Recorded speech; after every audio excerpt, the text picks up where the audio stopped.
As I said, my name's Hanna Raskin. Thank y'all for coming out. It's great to be back here. When I was last here, I was a feed editor at the Post and Courier. I'm no longer there. I was offered a deal by Substack, to start my own newsletter, as they said, called The Food Section, covering food and drink across the American South. So if you're familiar with my work in the paper, you're familiar with my work in the newsletter. It's the same kind of mix of restaurant reviews, investigative reports, in-depth features. The only difference is instead of just covering Charleston exclusively, I'm covering like 11 or 12 states. I keep having to look at the map and count them up. The other difference is that rather than just being a reporter, I am now also functioning as the publisher, which is a role that most reporters don't want. Newsrooms keep the business and editorial sides totally different, totally separate. So we have no idea how to make money. And honestly, if you know anything about newspapers, you know they don't on the other side either. What I found, here's the deal. So I wasn't super excited about this part, but my message for the creatives here is, what served me as a journalist has served me as an entrepreneur, which is namely to be unafraid, to be skeptical of authority, and to always put your audience interest first. So the way that it works, generally the way it works to make money in media is you come up with great stories and readers pay for them and give you money so you can write better stories, you get more readers, you get more money. And you can complicate this circle a little bit by like selling t-shirts, which I now do as well. Let me know if you need a link. Host events, whatever, but this is how it works whether you're the New York Times or a small literary publication. This one in the 19-teens had as its slogan, "The magazine read by those who write the others."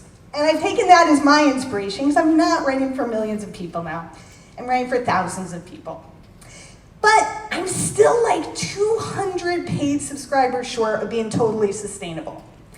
Now Substack has an answer for that. What you're supposed to do if you keep doing good work, the idea is you sign up people for free. You give them something for free, free, and they're gonna like it so much that after a while they're gonna reach their pocketbook and give you their money. Now, I am not in the habit of trusting what big companies tell me, so I recently took a look to see if that was true, and it is absolutely not true.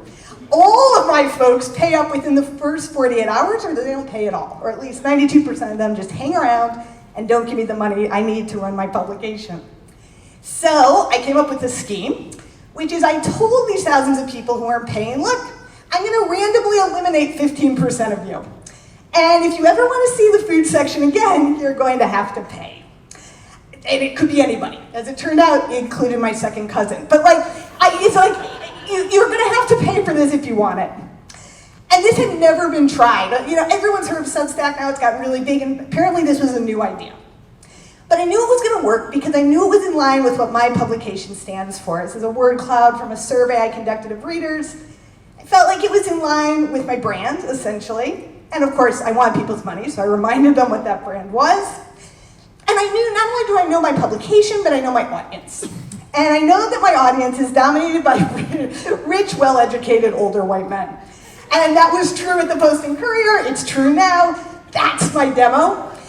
And they love this. I mean, as soon as I announced this scheme, immediately they're like, get rid of the parasites. Like, I knew this was gonna appeal to my guys. Now, of course, the people, those parasites, don't consider themselves parasites because we've gotten to this weird thing in media where so much news and information is given away for free, and people think they're entitled to it because they think all you're doing is pressing send. It doesn't cost you anything. Which is such a weird idea because there is no other service that we look to and say, I just want to be on your free plan. If you could, mow my lawn for free. It doesn't work that way. This is where the money goes. This is a single 2,000-word story I reported on Arc Mex, which is this weird cuisine in Arkansas nobody knows about. That costs about $1,000 to write a story like that. And if you're dealing with a story that involves government documents, it's even more expensive. But there's this other cost, which is that when people just kind of hang around on the free list, I spend a lot of time reaching out to them individually, asking them who they are, what they want, what I can do for them.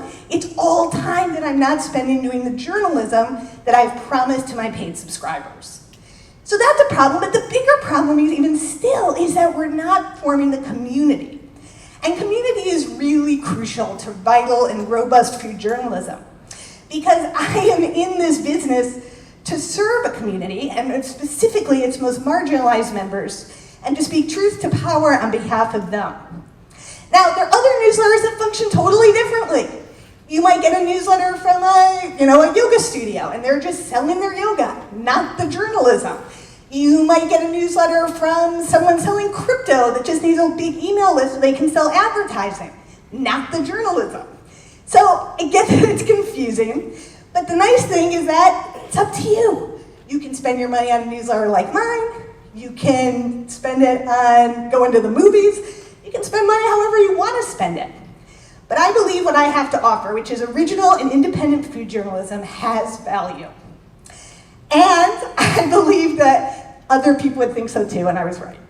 So there I am a month ago, look, no sales, and then I introduced the scheme, and it's been a steady clip ever since. So good for me, I think, but even better for those subscribers. I love the triumph of data-driven anything, but look, these folks who are now paying, yesterday morning, got a report on the International Guild Guide, published 1965, which is the green book for gay travelers. It's not really well known. And I looked into every Southern restaurant in that book, talked about what it was and what it is now. It was like a really good story. So I felt like I could deliver, and I feel like I can deliver.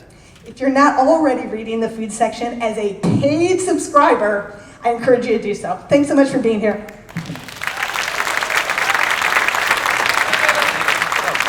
All right, let's hear it for Hanna Raskin.